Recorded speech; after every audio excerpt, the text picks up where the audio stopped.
On episode 193 of the Nerd Byword, it's Godzilla, it's Kong, it's a new empire. We finally reveal our verdict. The Byword begins now.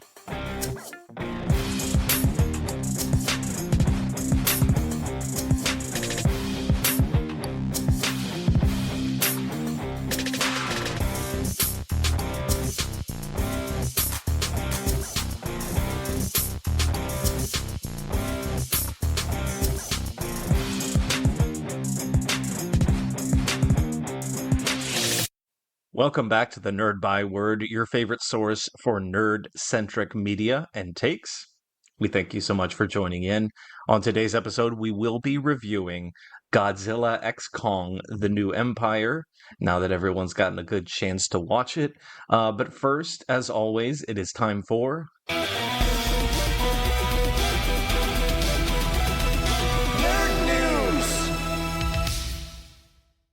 Dave, it was sparse news out there, but this one was probably at the top of the heap. Yeah, and it's an interesting news source as well. We're kind of getting into this via a different podcast. It turns out, the Kind of Funny Games Cast. But it's not been that long ago. I think 2021 during the Game Awards when we first laid eyes on a trailer for a Wonder Woman video game. Just a little 40-second CGI trailer. Really more of an announcement that this game was going to exist. The trailer was narrated by Hippolyta, Wonder Woman's mother. Outside of that little CGI trailer, all we really knew and still know is that Monolith Productions, the developers of the Middle-earth series, are developing a game based on Wonder Woman. But since 2021, it has been, as is so often the case when it comes to these sort of early game announcements, eerily quiet. There was a brief press release that was put out immediately after the trailer was released that said that the game was going to be an open world game and that it would be making use of the Nemesis system that was made famous by the Lord of the Rings titles and was famously patented by Warner Brothers, which is still one of the more highly unusual things to do for a gaming mechanic to be patented like that. And yet here we are, we're in 2024, things are starting to, wind down, and we have not heard much about this game. So what's going on with it? We got our first news from a supposed insider source. In an episode of the Kind of Funny Games cast dedicated to Summer Game Fest predictions, one of the hosts, Greg Miller, reported that an insider told him that the development of the Wonder Woman game is quote-unquote troubled. Here's the quote. Here you go. You want it? You want the exclusive? I'll give you my Jeff Grubb information. In the past year, because I'll leave it ambiguous, I have talked to an insider who was like, this game's troubled. That's it. That's all I'll say. So I don't hold out hope that it's in a place to show something. And again, this is a direct quote from Kind of Funny Games cast host Greg Miller.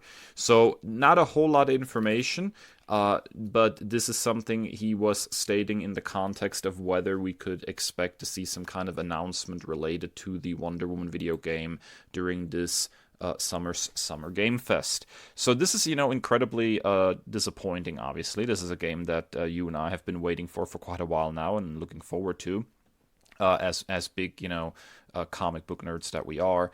But it goes to show, I think, once again in the world of video games that maybe sometimes it's a good idea to keep your mouth shut up front.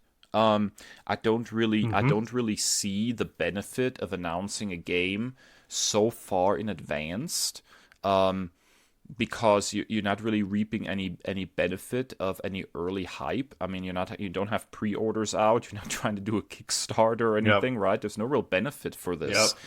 But what you are creating is expectations that invariably, if you have to delay the game, or if it goes through troubled development, or if you have to change focus on the game, or change mechanics that you announce early on, then what you're creating is immediate disappointment.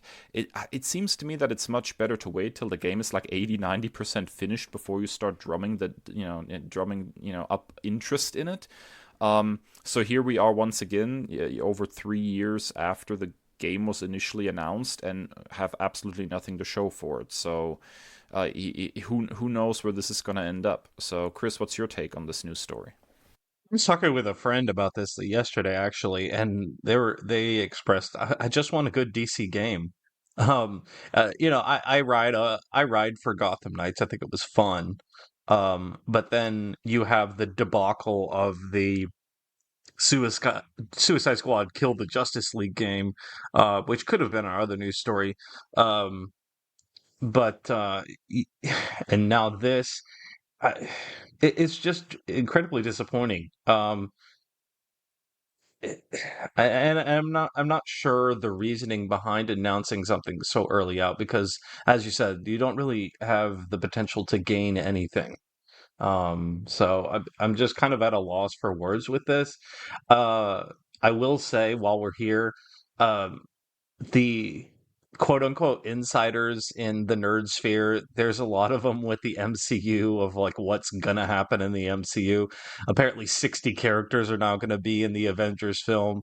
Apparently Jordan Peele was supposed to be the X-Men director or met with them and it didn't work out, but what's our source?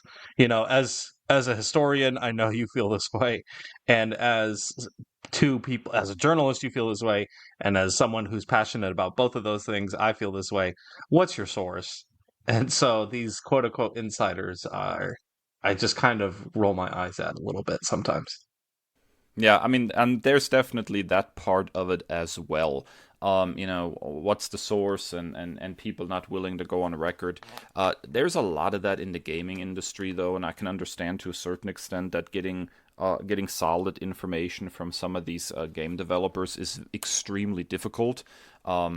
Retaliatory practices as far as like getting, firing people for leaking information to the press and all that. I'm sure, given the state of unionization and all that as Hmm. well in the games world, I can understand that there's a lot of caution about talking to the press openly about game development. Games journalism in particular is just a very, very weird space, I think, in that I think the expectation from developers for the most part and publishers is that games journalists are basically sort of a free promotional arm basically for the company, Yes. right? Yes. And not people who actually like report news about them and delve into their practices and the like. Well, that's one of the reasons that I appreciate Schreier over at Bloomberg so much. He just put out a really interesting article. If you've not read that, I highly recommend it.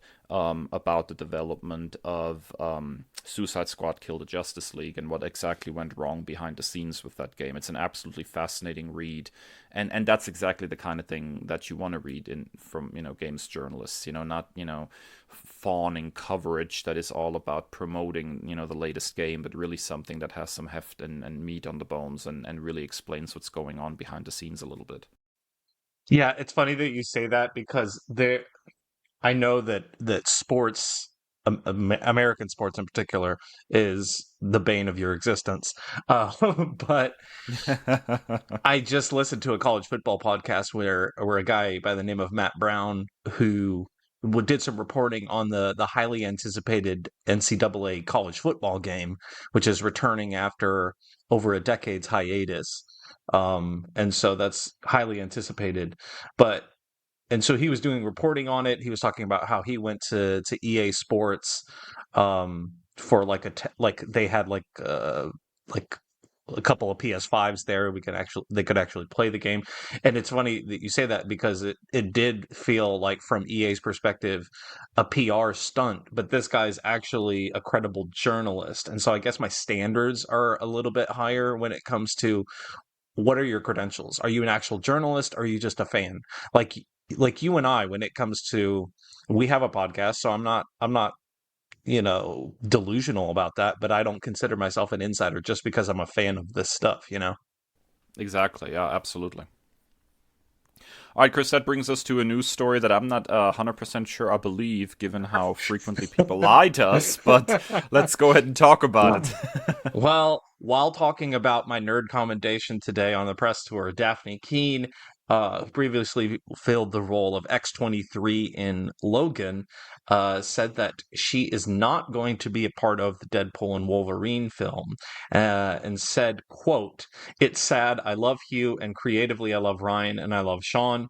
I'm really excited to see what they've made. I think Sean's like one of the best directors out there right now, and obviously Ryan's a legend, so it would have been amazing to be a part of it, but I'll just go and watch it as a fan," end quote. But as you stated, a lot of fans are not believing this. They're calling this the Andrew Garfield answer or approach, and that she will indeed reprise her role in this film. Like I said, it's a sparse week for news. But this one seems to be very highly anticipated, and is Deadpool and Wolverine is going to quote unquote save comic book movies with the anticipation behind this one. So we shall see. Is she going to actually show up and be? I call her Wolverine. I think X-23 is her old name, so I call her Wolverine, Laura. Um, but that remains to be seen. I would love to see her, reprise that role and actually be like full on, Wolverine in the Yeah. movie. Whether we'll get that or not is always up in the air. I think one of the big problems that we run into now, as far as we are into the MCU these days, is that every movie that comes out, there's an expectation from fans that it's going to be some kind of cameo fest, especially in the current phase where everything is sort of Multiversey. multiverse based. Yeah. Yeah.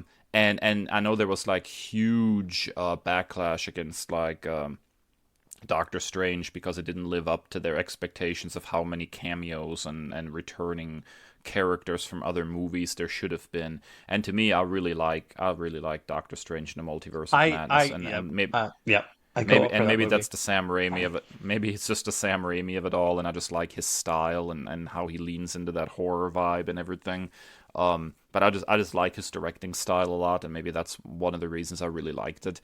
But I think ultimately, as fans, we need to stop worrying so much about cameos and just hope that they do a really good story. Like let the story be what it is, and if there's room for an interesting cameo, sure, but let's not bend the story into a pretzel to make a cameo happen. Let's just let the story be what it is. I'm very interested in this movie. Seeing Hugh Jackman as Wolverine again is not something I really anticipated.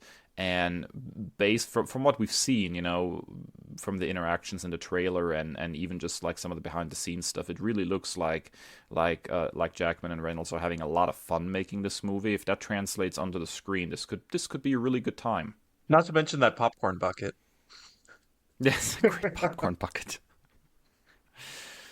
That's a great popcorn bucket. Well, that wraps up nerd news for this week. When we come back from our first break, we're going to review Godzilla X Kong: The New Empire.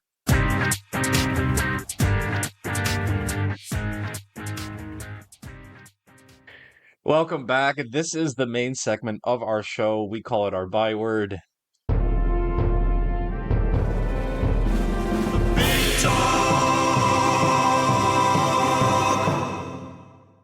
And it's been a couple months since the theatrical release, so we've given folks time to watch it, including ourselves. But Godzilla X Kong: The New Empire, the follow-up to Godzilla versus Kong from a couple of years ago, and what looks like it'll be in the middle of a trilogy because there's rumblings about a new director being chosen. But how did this film fare? So we're looking at our likes and dislikes for each of those. Dave, you're first up on the like board. Yeah, so I will say up front that it's very, very difficult to go back to the Monsterverse movie series after watching Godzilla minus one, and I will invoke Godzilla minus one probably several times, particularly when we get to the dislikes for this movie. It's just such a great kaiju movie, and then coming back to this was kind of like letting the air out of a balloon while making a loud farting noise. So I'm not saying there wasn't anything to like here. There were several things that I really enjoyed, but it's a slog to go back to the series after the high point, the high water mark that was Godzilla minus one. So I'll just start off by saying that I think that these movies and Godzilla, how do we pronounce this title? Godzilla X Kong, Godzilla times Kong, I went with Godzilla X. crosses Kong. This is such a weird title. So one of the things that this series has done pretty well on, and the new Empire is no exception, is just generally speaking the quote unquote humanizing of Kong. I think Kong is probably really the star of the show, for better or worse. It's the character that we as an audience probably are supposed to relate to the most. And so here in the opening, in particular, of the movie, they do a lot of interesting stuff. There's a little fight scene, sure, but they also go into like his loneliness, his pain because of his toothache, those sorts of things. I think serve the movie really well. It's important, I think, when you have that many kaiju up on the screen, that there is at least one that you have a stake in, that you feel like you can relate to. I don't think they necessarily do a good job with Godzilla being that one. So the effort that they put into Kong being sort of the one that you're rooting for in the story works. It's welcome. Yeah, and as someone who strongly prefers Godzilla, I'm like, okay, can we get to Godzilla now? I think my bias kind of leans out.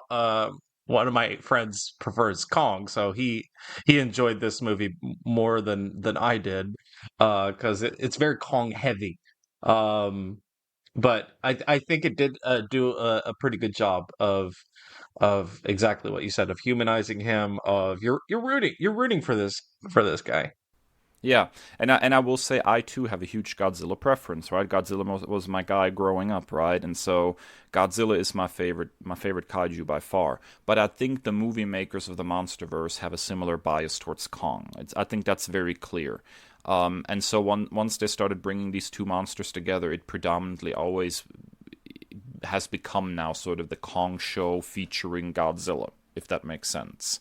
And I think that's one of the things that sometimes makes these movies a little more difficult for me to swallow, is that although Godzilla in the movie title sort of gets top billing, he always is playing second fiddle really to Kong. And that is, you know, it's inherent, I think, just one of our biases, right? Like, I think the movie makers just prefer Kong and I just prefer Godzilla, so it's not always hitting the sweet spot for me. Well, including while we're talking about agendas and biases, uh I'm gonna shove in some Baldur's Gate 3 here again, because I've done precious little else with my life outside of play that game for the past couple of months. But there's several items in the game where if you use that, you summon additional help in a battle.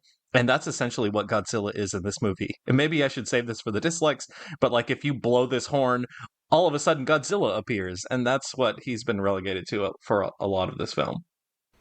Yeah, it's basically the emo ape and his spiky-headed boyfriend, right? You just...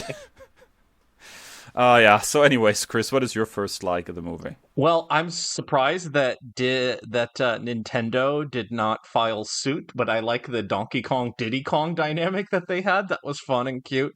I jokingly texted you and said that kid is totally one of our students, because you're like, oh sure, I can help this little guy, and then it's immediately a trap, and but then like their relationship evolves to become like this big guy little guy kind of dynamic, and it's cute and it's fun.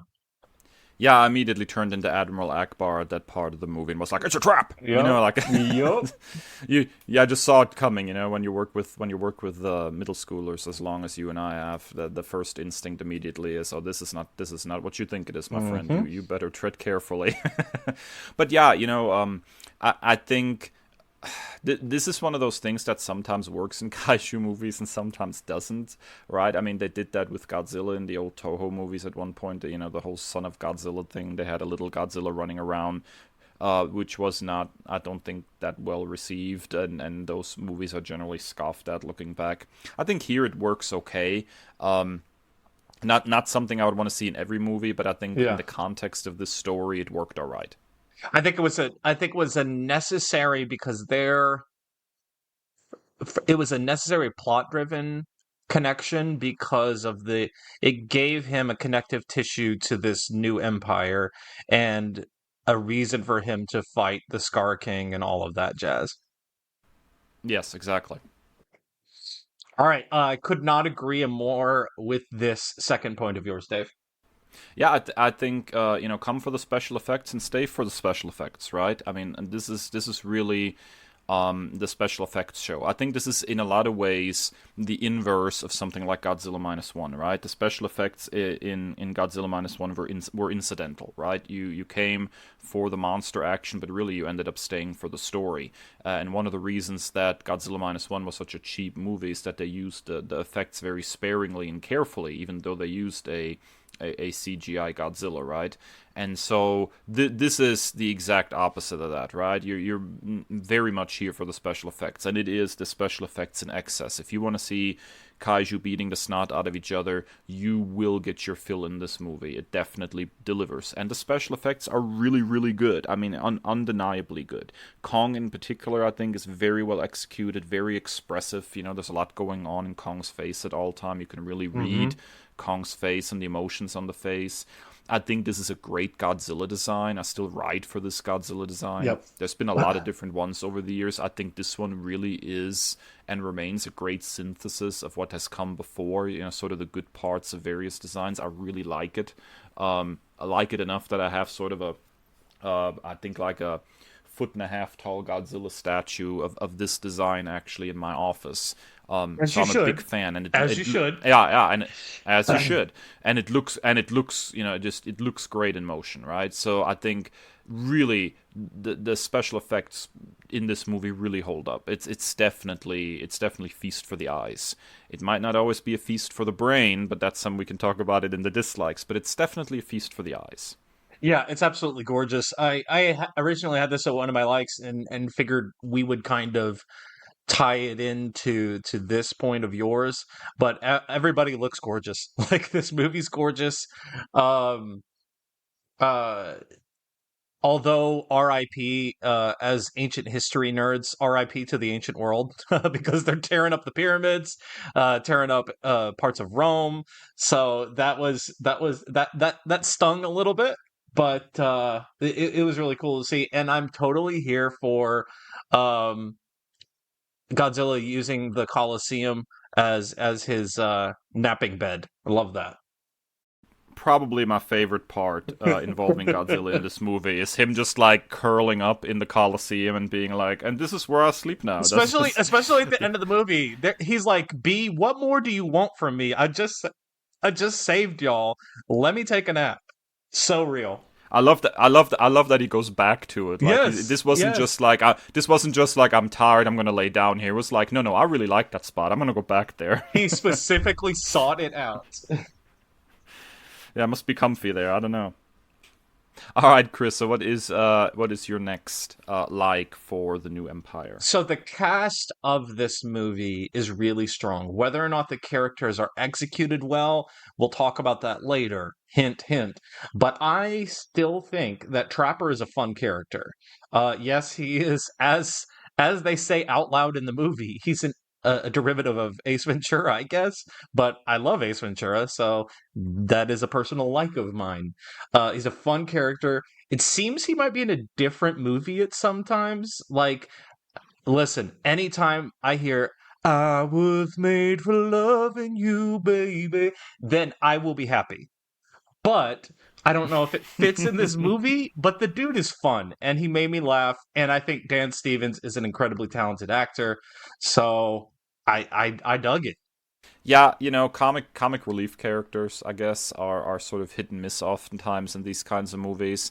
I think I think Trapper was a fun character. I think you kind of hit the nail on the head. Is that it seems he was in a completely different movie, and I was really unsure for a huge chunk of the movie how to react to the character, Hmm. and then I just was like, you know what, I'm just along for the ride, whatever. Let him be in his own movie, whatever movie he's in. I think as far as characters go, I think I would probably like better than this movie. So let's just enjoy that movie over there too. Well, I think part of this, and you said it before about our brain, sometimes, and this is often the way it might be an interesting cultural study. I was listening to another show and they had called um this entire series of like the American something like the American oh like gerrymandering. It's not the exact terminology they use of like the American intellectual copying of what this is a Japanese character and we're just Americanizing it. And so I think that these films are an interesting case study on American culture versus Japanese culture. Like that's why these movies are so distinctly different. Like Godzilla Minus One is a distinctly different vibe and film than these movies. And so for large parts of this movie, I just like, all right, I'm not supposed to think too hard. Just watch the good monkey fight the bad monkey, and the good lizard fight the bad lizard until the bad lizard is freed from the captors, and like we're vibing. So I mean, like the fact that he got a really cool like carbon steel looking tooth implant that was cool. um he got his own freaking infinity gauntlet like because reasons. Let's roll, dude. It's interesting to say that because one of the ongoing um not jokes but like comments that I made a lot when I first came to this country is that like there it always seemed like after I moved here that people were chasing stuff that I had been familiar with in Europe for many years, particularly like in fashion, right? Like it always seemed like the United States was like half a step behind Europe, and so when it comes to Godzilla in particular and these kaiju movies, it seems like we're really more than half a step behind. Like Godzilla minus one is really like a sort of an evolved version of the kaiju movie, right? The Japanese are trying something different and going a lot deeper with the character work and stuff, and really doing something special, I think, with the genre. And here we're basically making, action figure smash together movies, which they were doing in the 1960s. I mean, for crying out loud, there is a Godzilla versus Kong movie from like 1964 or something that they did in Japan. So it almost feels like we're just like lagging decades behind kaiju movie making with this movie series, instead of really putting nose to the grindstone, doing deep character work in the context of these movies and these monsters. Instead, we're just basically smashing action figures together. And this is something that the Toho movies have done, also decades ago already. So, and I'm not saying they're not going to do it again. It just seems like there's maybe sort of a cyclical nature to that, and we are in a completely different part of the cycle right now. I'm gonna go galaxy brain for a second. Maybe that's because American culture has nothing that's distinctly its own, at least like white American culture, because the land's not ours. And so like even with indigenous, okay, maybe that's why like British culture is so popular amongst white Americans, is like, oh, the British accent. Oh, and then like a lot of different aspects of like world culture. It's almost like they're at like a World's Fair and they're sampling a little bit of each thing. Even indigenous culture, you have indigenous characters here, but they're just like a novelty kind of bit for the plot. Like nothing is Yes, distinctly that, like Madam Web, right? Yeah. Like, wow, this prophecy is oddly convenient. Oh All yeah, right, yeah, so we're getting into dislike. We're letting it bleed through here a little bit. Um yeah. We are. we let's get to your third and final like. I struggled with getting 3 likes, so my final like is just it's got kaiju fights, and I like a good kaiju fight. I've liked a good kaiju fight for most of my life, whether it's dudes in suits beating the snot out of each other in most ridiculous ways, or if it's CGI monsters beating the snot out of each other. I'm here for it. I like it, and so this movie has that, so it can't be all bad. Yeah, it's fun and it looks cool. And like I said, what my favorite one that legitimately, and this leans into the special effects bit too, is when they arrive in Rio. Like that kind of transition where, particularly where you see like the waves freeze over, and then like the camera turns upside down. That was incredibly trippy and really, really cool. So yeah, I think the fight scenes were great.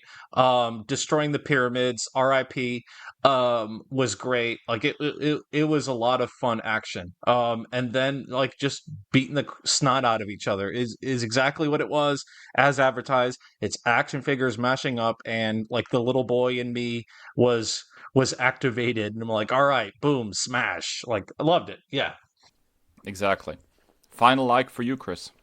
This movie rightly says you will acknowledge your king, Godzilla, and praise your goddess, Mothra. So, I mean, like, at least their heart is in the right place. Their priorities are correct. It's the execution leaves a bit to be desired, but we know who, like, the deities are in this universe. You know, Kong. It's funny. We could have made like the Thanos meme, of like Kong coming to Godzilla is like, where has your failure brought you? Back to me. Like, so, like Godzilla is like, you know what? I am the king. You better acknowledge me. Um, and then, Mothra is like, she's everything. She's gorgeous. She's rightfully worshipped by these people. And so at least their priorities and their power structure is in the right place. Yeah, just wish that there was a little bit more focus on Godzilla in these movies sometimes. Just really love Godzilla and He's he's not he's getting enough of very he's Godzilla. to borrow one of your favorite terms, he's the MacGuffin. Like he's the Godzilla ex machina of this. Like he's the final boss. Yeah, that's right. All right, so we've been chomping at the bit to get to the dislikes, so let's go straight into it. Uh, Dave, yeah, this first dislike of yours is spot on. Most of the characters are so boring and basically just exposition vehicles. They just don't matter, and I don't care. And every time that the human characters pop up on the screen, the movie screeches to a halt. It's just incredibly. Like I feel like you could almost cut out all the scenes with humans and end up with a really good solid 45-minute monster movie, right? It just feels so irrelevant and always drags the movie down. The human characters are so once again irrelevant. And just like when in the last movie Godzilla versus Kong, it was just exactly the same problem. And coming off of something like Godzilla Minus One, where the character work was so meticulous and so interesting, and there was a real great undercurrent of drama running through everything. This is just so disheartening. Like you can have it all in a movie like this. It doesn't have to be just dumb fun. It can be dumb fun and it can have some depth to it. But this movie completely misses the mark in that respect. The human parts of the movie are so boring. I'm gonna go ahead and pencil in my third dislike because it's largely very similar. I said that they're completely rudderless and they don't make sense. Like their inspirations don't make sense, and they wasted incredible actors. Like I'm a huge fan of Brian Tyree Henry, and his character comes across as like completely mystifyingly stupid when it comes to his inspiration.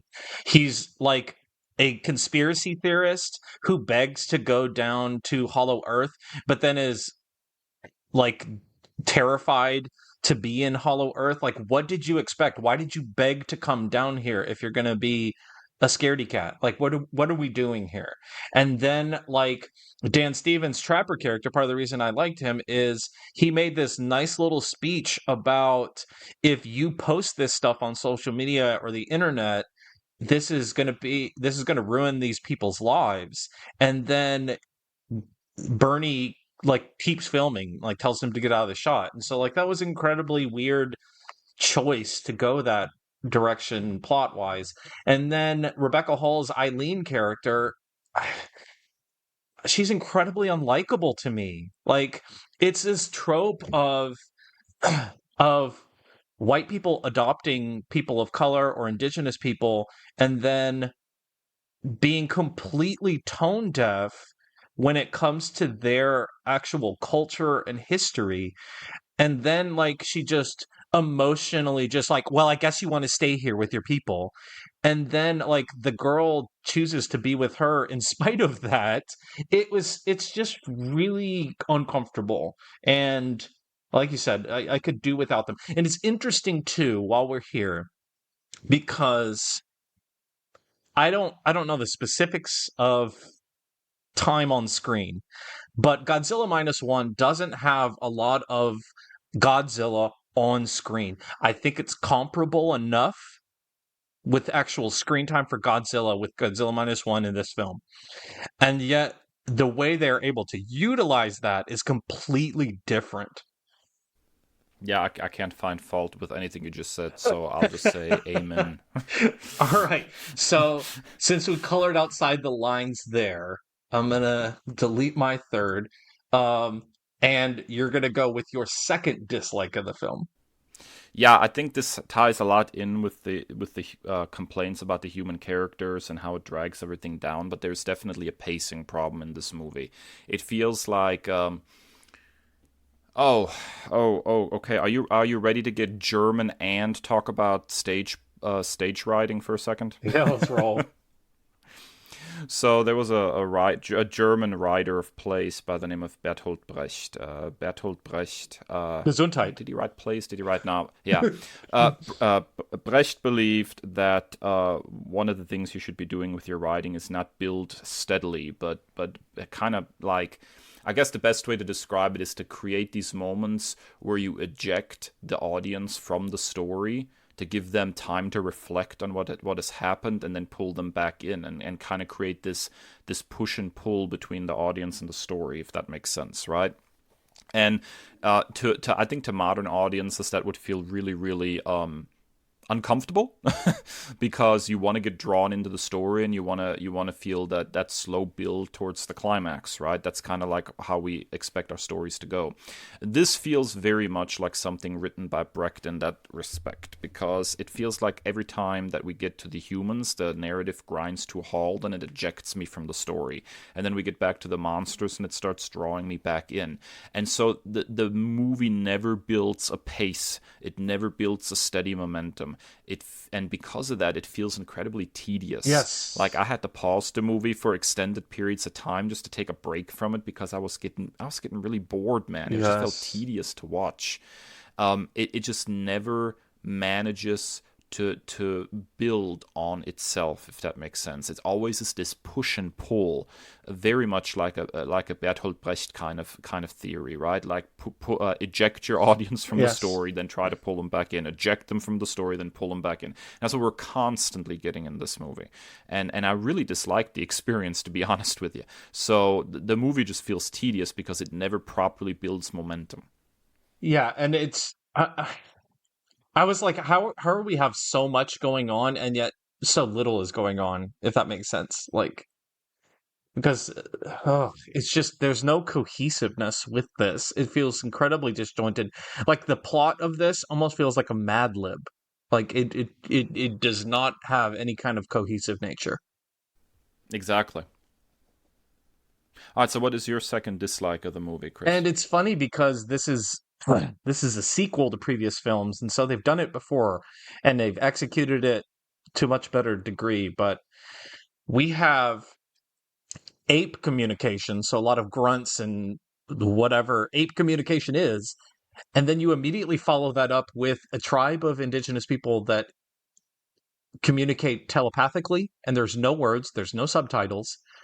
And that's a combo that leaves the audience in an awkward spot. Like, what are we doing here? We're just kind of standing around awkwardly. Even the the other characters are doing so. And so there's a stretch of the movie where we go back and forth to Kong and the New Empire discovery, or the apes, the Scar King, and then we go back to the indigenous folks, and it is just a lot of no words, no communication, and It's like, okay, what are we gonna do now? And it's just an awkward combo, I think. Yeah, the between the signing, and the telepathy, things just got a little weird. I will totally agree with that. The signing thing, I think the signing thing sort of works with Kong to some extent because there's some basis of in science with that, and we've kind of been inundated with the idea of primates signing, learning sign language in pop culture for so many years. But then you add the telepathy on top of that as an additional layer, and it just there's just too many modes of communication going on the screen at the same time. Maybe it just gets a little awkward. I think, yeah, Well, I think that's I'm probably no fair. stranger to telepathic communication. For God's sake, I'm an X-Men fan. But like, even if you're communicating telepathically, I'm accustomed to voices in your head without mouths moving, you know? And so just smushing those two together, it's like it's just not a combination that works. All right, final dislike, Dave. This is the big one for me as a lifelong Godzilla fan. This does not feel like a Godzilla movie. This feels like a Kong movie, and I think it's probably fair to say that you could very easily cut Godzilla from this movie and make it a fairly interesting solo Kong movie. And I think maybe we're at that point now that we've had our Godzilla versus Kong moment, and maybe we should go ahead and split them off again from each other for a little bit and make some solo movies. I think that might be something that we really need to do it like Avengers style, right? You bring them together, you have a team movie, a team up movie, and then you go back and make some solo movies. I would like to see another Godzilla movie in the Monsterverse that actually focuses on Godzilla and create an interesting movie around that monster, right? Because at this point, what we're basically making in the Monsterverse are King Kong movies uh, featuring the get out of any trouble Godzilla coming in at the end and just stomping everything, right? And I don't think that's entirely the best use of the character. I think that Godzilla can totally and should again, carry his own movie in this MonsterVerse. So why don't we go ahead and do that, please? Like, stop making King Kong movies featuring Godzilla in a supporting role and give me a Godzilla movie again. This would have been a great solo Kong movie, and we could have had a really good solo Godzilla movie over here. But I really am starting to think that the people behind these movies, the creatives, don't really know what to do with Godzilla at this point. Which is a shame considering that, again, to circle back around to it, Godzilla Minus One has shown us one way that you can do something really interesting with Godzilla. So let's try to do something interesting with Godzilla again, please. Well, it's baffling. Even if you want to put your American style and flair to it, why wouldn't you bring some of the Toho execs um, and creators on as like a consultory kind of position? Um, if you're not interested in it, but like it's he's incredibly an afterthought, as you said. It gives me vibes of like rap music that was coming out when I was in high school, where you have just like the same person just being featured, but none of their own tracks. I'm like, this is not a position for Godzilla to fill. Exactly. Yeah. All right, that wraps our likes and dislikes of the film, Dave. I shudder to ask you this question, but what grade did this film earn? It's a C minus for me, man. It's fine. I don't feel like too many brain cells have died watching the movie. I might have lost a few, but none of the really important ones. The kaiju fights were fun. The special effects were really good. If you delete all the human characters, I probably would have had a little bit more fun. And if we would have, found something interesting to do with Godzilla, that would have been probably a lot more fun for me too, just because I'm a big fan. Um, I've seen worse movies. Mhm. Madam Web, anybody?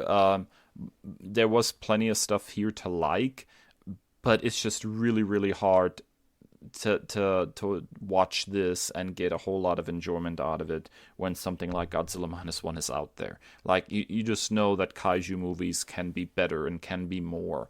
And maybe it's time for us to admit that while dumb fun can be fun, it doesn't just have to be dumb fun. It can be dumb fun plus. So let's maybe for the next one add a little bit of plus in, guys. I think this is, and we've both graded essays before. This is I think you misread the prompt. The prompt is Godzilla X Kong. So you had some beautiful verbiage, but you missed the entire thesis. So I'm inclined to be right around that same area. I'm gonna go C plus though, because the flowery language. I'm a feeler. You can capture my heart, and some of the imagery is gorgeous, and I'm gonna give them bonus points for that. So C plus is where I'm landing. All right, that wraps our review of Godzilla X Kong, The New Empire. Were we completely off base? How did you feel about the film? Were we too biased in our bias? Hit us up on social media at Nerd Byword. And with your thoughts. When we return from this, our final break, we're nerd commending the stuff that we inarguably, absolutely enjoyed wholeheartedly, though.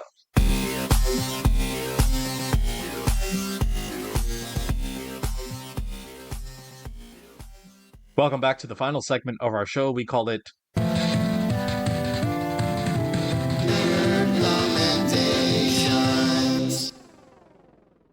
Dave. I'm so excited that you had time to read it. I know reading comics has been a struggle time-wise for you, but the fact that you got to read this makes my heart so happy. It made my heart happy too, let me tell you. So my nerd commendation this week is The Ultimates #1, written by Dennis Camp, with pencils and inks by Juan Frigeri. Let me tell you, this was good. So this basically picks up where Jonathan Hickman and Stefano Caselli's Ultimate Universe #1 left off, right? Sort of establishing this new Ultimate Universe. Here is the official tagline from Marvel.com. The Ultimates return to greatness. Spinning out of Jonathan Hickman and Stefano Caselli's Ultimate Universe #1, rising stars Dennis Camp and Juan Frigeri assemble an all-new team of Ultimates in a series that kicks off the next chapter of the new Ultimate line. 6 months ago, Tony Stark sent Peter Parker a radioactive spider to set him back on the course to become Spider-Man. Since then, Iron Lad, Captain America, Doom, Thor, and Sif have begun to do the same for other lost heroes, building a network of superpowered heroes hungry for change. Now they must band together to destroy the Maker's Council and restore freedom and free will to the world ruled from the shadows. Oh boy. So, let's start with something simple. The art is gorgeous, absolutely gorgeous, and clicks on every cylinder imaginable, and I cannot wait to really dig in and see more from Frigeri, because I've not ever heard of this artist, and I feel like something has been missing in my life. Really, I don't know much of this creative team at all, and I'm so impressed. I really feel like it didn't even miss a step from Ultimate Universe #1, and that's really high praise, because Ultimate Universe #1 is sort of the book that sold me on this new Ultimate Universe. I love how they play around with time travel in this book, and how it completely goes sideways. I just think that's really cool that they try to, send this stuff back 6 months in the past to basically instantly create their little superhero army, and it just does not work. And they have to still do the hard work of going out there and trying to find people and talk to them. I think the real highlight for me, though, in this entire issue was Hank Pym. Oh, it's so good. I think there's a really interesting version of Hank Pym here. Right? Like, here's somebody who basically read the files of who he's supposed to be, and he's like, holy crap, dude, I kinda suck. I don't want to be that guy. I love my wife. I like the person I am, I don't want to turn into this guy who's sometimes a hero, sometimes a villain, and sometimes just a despicable human being. Then you have, like, that added mystery that there's some kind of, like, brain damage he has, and you're not sure why or what happened to him. He doesn't remember, right? And then the decision he has to make of whether he's still going to take on these powers and try to be a hero. I think there's a really, really interesting version of Hank Pym here, and I can't wait to see that unfold. I think overall, a lot of the characters that we've been introduced to so far are pretty samey to what we're used to. Right? Thor is maybe a little edgier than we're used to. Sif is pretty much Sif. Tony Stark is just younger, but he's still pretty much Tony Stark. Hank is sort of a standout to me in that he's different enough to, kind of be really interesting. And then of course Doom, right? Like Reed Richards, but being Doctor Doom, basically a good guy He Doctor won't. He Doom, won't let is you I call think a him. really interesting They thing won't. He too. won't let you call him Reed. You have to call him Doom, which is fascinating. Yeah. Yeah, there's something really interesting going on there too. I don't think they've done enough with Captain America yet to kind of distinguish him from what we've seen from other versions of Captain America. I guess I'm just glad he's not, like the original Ultimate Captain America, which was like borderline fascist, right? Um, but I think there's so far I think Doom and Hank on this team are the standouts. It's just like really potentially fascinating versions of these characters. But I think this first issue really clicks, and I can't wait to see where they go with this, man. The art is good, the writing is sharp. I'm just excited, man. This new Ultimate Universe is just firing on all cylinders. Not a single issue has been off. Every single issue. I'm waiting to see what Ultimate X-Men turns out to be. It's a little bit slow moving plot wise, but I'm there for the gorgeous art and the Japanese horror vibes that Peach is doing. So that one I'm taking a little bit of a wait and see approach on. Still reading it. But yeah, every single. I mean, like I could talk about. We can make an entire episode on this, dude. What they're doing in Ultimate Spider-Man is like astoundingly good. Um, Yes, it astoundingly good. is. Even like the last couple issues where they're diverging from the story of Peter, and we're getting like Harry. This is the first time I've carried about Harry Osborn in decades. It's incredible work. But to stay on topic here. This book is so good, I forgot it wasn't Hickman writing it. No disrespect to Dennis Camp. Like, I just assumed it was Hickman playing with the same toys again that he did with Ultimate Universe. That's how good this is. Um, but I think in the previews I saw for issue two, um, there were no words, but the art, it looks like that's going to be a Captain America heavy issue. So you may get your wish there in issue two. I would respectfully disagree on Tony Stark. This is the first time I've cared about Tony Stark, maybe ever. Did you read like the letter to his father at the end? And so like Yes, and I think that makes it and I feel think different make for me. I think making him Hmm. younger gives him an air of idealism that he doesn't usually Yes. have in his Yes. more adult form. And I think that was really the goal of de-aging. It wasn't about having we're going to have a young Tony Stark. I think what they were trying to do is find a way to have an idealist Tony Stark. And that seems to be the way to do it, is you get him before he becomes Right. jaded, right? Um, and I think it functions very well so far. He's definitely the moral center of the team, which is not something you usually would want to say of a Tony Stark. It's just interesting to see how that's going to develop. If he's gonna turn into the more jaded version we know as the story progresses and things don't go Right. his way.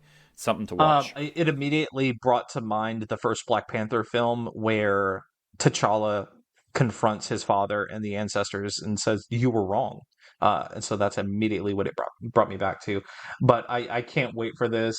I mean, you have as a Thor fan, like we're feasting, man. You've got Immortal Thor, you've got Jed McKay on Avengers crushing it. I mean, like I could nerd commend Avengers every single week. Now we're getting Storm in Avengers. Like we're feasting as a Thor fan.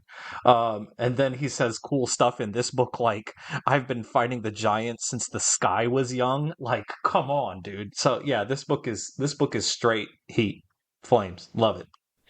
Yeah, absolutely, man. All right, so what's your nerd commendation this All week, right, Chris? if you are a sad, lonely white boy who hates people of color and hates diversity and hates any kind of shaking up, you shouldn't be listening to this podcast in the first place. Just go get a life. But I am telling you, um, when it comes to Star Wars, I have a very fraught relationship with this IP because as soon as I fall back in love with Star Wars, you have the fandom menace just showing their hindquarters, and they're doing it with the acolyte. But at the same time, if you know that the straight white sad boys have a problem with something, it's probably good. And that is the case with The Acolyte. This show is incredible. We've got the first two episodes as of the time of recording on Disney Plus. The tagline is a former Padawan reunites with her Jedi Master to investigate a series of crimes, but discovers the forces they confront are more sinister than they ever anticipated. The acting on this is incredible. Amanda Stenberg, who plays May, is just her aura, her presence is incredibly palpable. If you're a fan of The Good Place, you got Manny Jacinto there as like this shifty kind of guy. He's really fun. X-23 Daphne Keene is here with a really kind of cool makeup as a Padawan. But my guy Lee Jong-jae as Jedi Master Soul, who learned English, Dave, just to be in this because he loves Star Wars. He learned English to fulfill this role. Incredible. Incredible. And he's Jedi Master Soul in this franchise.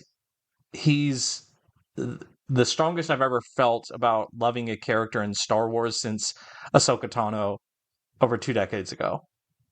Like, or however long it's been when she first popped up in Clone Wars. That's how strongly I feel about him. He's like the girl dad that I aspire to be every day. Like, he doesn't play about his little kids, his Padawans. He loves them. And it's just this is such a breath of fresh air when it comes to the world of Star Wars. There's not a Skywalker present. It is completely playing with the idea of genre within Star Wars, like Andor did. You have equal parts political thriller, spy thriller, martial arts. Like, you remember that opening scene in Shang-Chi where they're having that martial arts duo. One of the opening fights is very reminiscent of that. That's how it made me feel. Um, this is peak fiction. I absolutely love this, and I can't wait for the next episode, man. Yeah, you got me sold on that now because I have not checked it out yet. But it's definitely high on my list of something that I need to check out. It looks really interesting. I know that they're part of the plot, and please don't spoil it for me, but I know part of the plot is like that, like Jedi are getting killed, and then you have like friggin' Carrie-Anne Moss in there as a Jedi, and I'm like, oh man, they're gonna kill her. She's just gonna be in a tiny role at the start, and I really love Carrie-Anne Moss, and she just looks awesome in that role. Every scene in the trailer that she pops up in, I'm like, I want to see Carrie-Anne Moss as a Jedi, like. So I think my heart will be broken there a little bit, but yeah, I'm excited to check it out. It looks definitely up my alley. I know I see a lot of criticism online from people saying, the Jedi come across really poorly in this, and I'm like, have you watched the prequels? Yeah. The Jedi don't come across very well, period, just as an institution. Individual Jedi come across pretty well, but as an institution, they're very clearly, superior and blinded by their own power and corrupt. I think if you've not noticed that yet, then you've been watching the wrong Star Wars. It's maybe? a disingenuous take. So, yeah. So the poli sci nerd in you is gonna love this, and also there's a majority of this has no lightsabers fighting. So I know that's something that you've been clamoring for. Yeah, very much so. Yeah, I definitely want to see some Jedi fighting without lightsabers ones in particular. Just use the Force, man. All right, that wraps another episode of the Nerd Byword. We thank you so much for riding alongside us. Um, if you like what you heard today, please like and subscribe on your podcasting platform of choice, whether that is Apple Podcasts, Spotify, Amazon, or nerdbyword.com. And find us on your favorite social media platform. You can find us generally at Nerd Byword or individually at That Nerd Dave and at That Nerd Kris. We'd like to know what your take is on Godzilla X Kong, the new empire, as well as this week's nerd commendations and news stories. And as always, stay well and stay nerdy. The Nerd Byword is written and produced by Kris and Dave, two nerds with a love of all things pop culture. The podcast features music by Al Jimenez with additional drops composed by Joe Biondi. Our show art is by Ashery Design. Find us at nerdbyword.com and wherever podcasts are available.